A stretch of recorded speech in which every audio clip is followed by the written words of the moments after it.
Please remember to subscribe, click like, and click the bell icon for all notifications on this channel.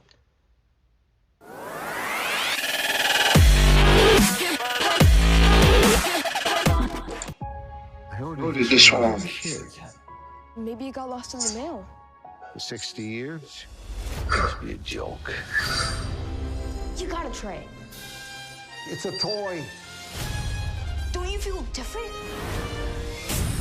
You're a superhero, Grandpa. He thinks you're a superhero? That's not possible. And yet it is.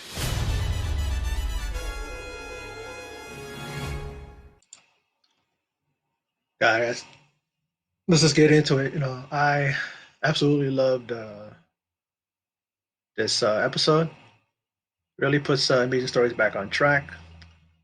I didn't mind the last episode, but very, I wasn't a fan of it. The first episode was amazing. I loved it.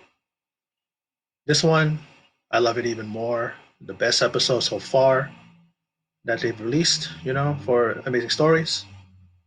And sadly, it marks the last ever performance, an appearance by Robert Forster, who passed away. And yeah, it really was an amazing performance by him. I mean, he was gone for some time before his name was put back you know, into our conscious, of those maybe who forgot who he was or hadn't seen him in a while. And Tarantino put him in Jackie Brown, Tarantino's third film, I believe. And he received an Oscar nomination for it, and he was back, you know, in the swing of things. Haven't seen him in much since then, and so I was very surprised when I looked at his appearance, and he's very old now. And you forget sometimes when you stop watching somebody, you still think they're that age or they're that young. But man, he gave a really good performance in here as the grandfather, who at first kind of grumpy, kind of rough around the edges. Even the grandson was always asking, why is grandpa so mean?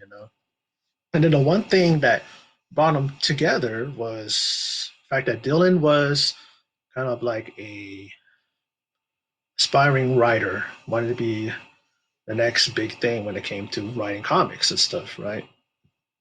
Then he finds out through some time that he and his grandfather have a lot in common.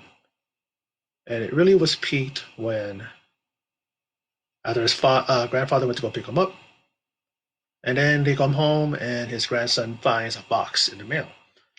And it's from, the comic book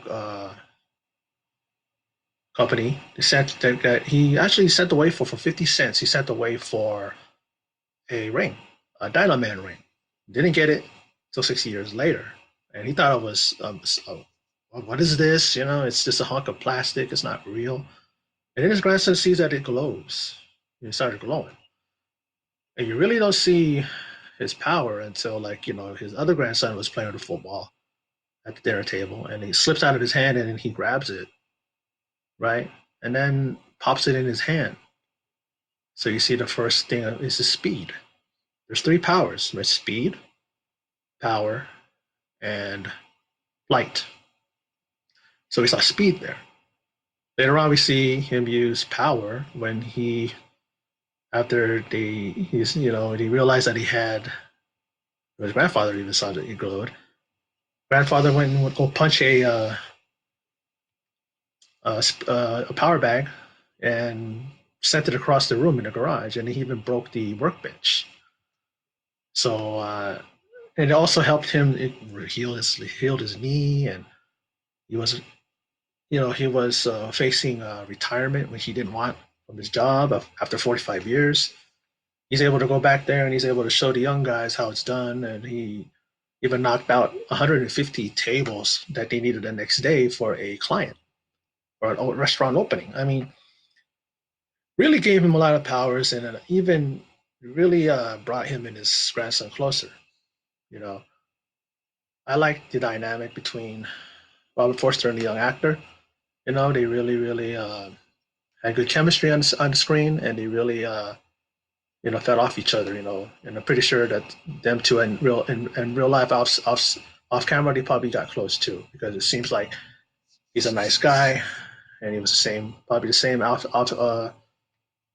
camera as well. But I just like it. A lot of things that you know he was facing, Dylan was facing, bullying, peer pressure, a betrayal of a friend, who he knows his preschool and the kid, pretty much dumped him for a girl. I mean, he just, which happens, but you know, he was really dead set on going to Halloween, trick or treating, and all that stuff, and his friend decided to go to a dance instead, you know, and even embarrasses his friend, embarrasses Dylan by accidentally having a picture of him in his costume, and then they bully him, for his pick up a costume, calling him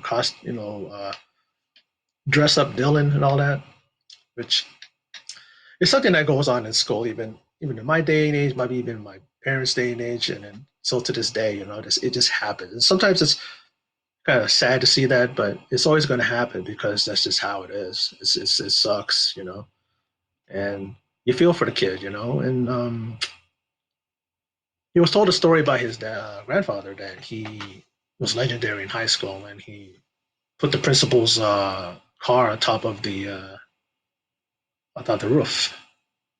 And then when Dylan discovers the comic, he looks at the comic book again, and Volt. Volt was the arch nemesis of Dynoman, and he got those pieces of debris and stuff that were glowing, and he, like what Bolt did in the comic book, he took them, he applied, he cut them up into like a bolt, to like make a bolt, and put on a costume and on the helmet, and he took it to school and to a dance, and he was his intention was to you know take the principal's car and put it on the roof, and he started displaying the powers because he had those you know remnants, those debris there that he formed into, those bolts on his helmet.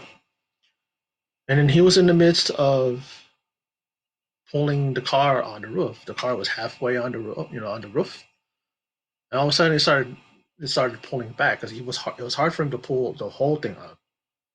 When he gets in, his helmet falls off and breaks, and now he's in threat of falling with the car back down to the ground.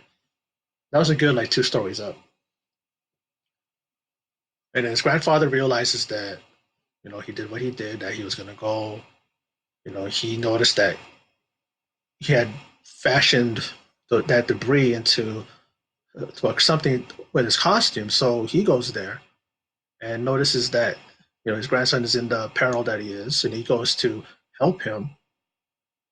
And then the car starts falling back a little more. He's even telling him, go lean forward and then reach for me. Don't make no sudden moves. What happens is the car starts going back. His grandfather gets in to get Dylan, and then they're about to fall back. And in my mind, because before that scene, his son had noticed the grandfather's son, with the father of Dylan, noticed the ring on the ground.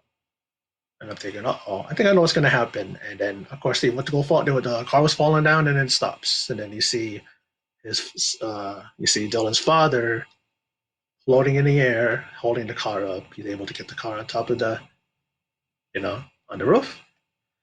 And then the alarm goes off of the car, and Dylan's like, "Oh no, we're going to get in trouble." And then, his dad's like, "Oh no, no, he won't." And then he hold on, he grabs both their arms and he flies off. And then later on, they take the ring and they bury it. And he pretty much says that, well, if ever, like, just to paraphrase what he said, if they ever need it again, the ring will show up. If they ever need it again. And as they walk off, and of course, the grandfather and is talking about making a pay. How about, instead of being the first, the comic book writer that Dylan wanted to be like, he said, how about, instead of being a first that, How about being a an original or Dylan? You know what I mean? And they walk off, and then the camera focuses on the pile of dirt where they buried the ring. All of a sudden, you see this little lone little plant, coming out of it, growing out, and it's glowing the colors of that ring. I'm thinking, wow, what does that mean? Like, that's kind of cool, like it's probably gonna grow into a full tree or a plant or whatever. But this episode is just so great. It's fun. It reminds me of how I maybe love the original series. There's this fantasy filled, such a big imagination when it comes to a TV show. I mean, episode, and I really love this episode. Like I said before, Robert Forster, man, I tell you, he deserves a nomination for an Emmy nomination for his performance, a Golden Globe for guest appearance in the TV show.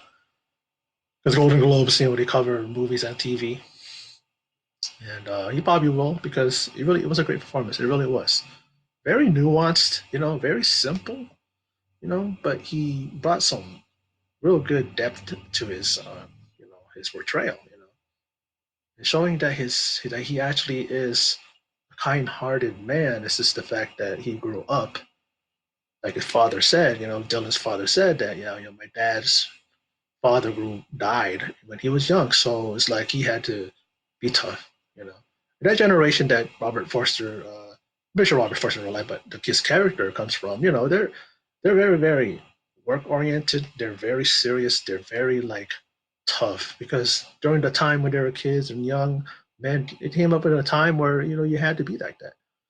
It was about working hard. It wasn't about how it is now where things come to us so easily. We can order stuff online. We can shop online and stuff. We don't have to. People don't use their hands anymore as much. I'm not saying not everybody, but they're not out in the backyard or out building their garages and workbenches and all that stuff. You know what I mean? So it's like that's the kind of generation that his like Dylan's grandfather came from. So he meant well. Especially he was talking about how his father confronted Robert Forster's character. Pretty much told him that it's all about you. It's all about you, and you're never about me. You're never about mom. You always were working. You're always and he's trying to tell him that he was doing it for them, but his son didn't really understand that. Because then here he is now with his son Dylan, and Dylan's father is very doting. Very is there for his kid, stuff like that. I mean, it could have took another way, and it could have been like making Dylan's dad just like his grandfather. You know what I mean? But they didn't go that route. But again, bravo to Amazing Stories, to Steven Spielberg and all the producers. This was a great episode, and I'm looking forward to the next two. There's only five in this season, and hopefully, it gets picked up again, and we get more great episodes like this. Like I said, The Cellar, I enjoyed that. know, you know,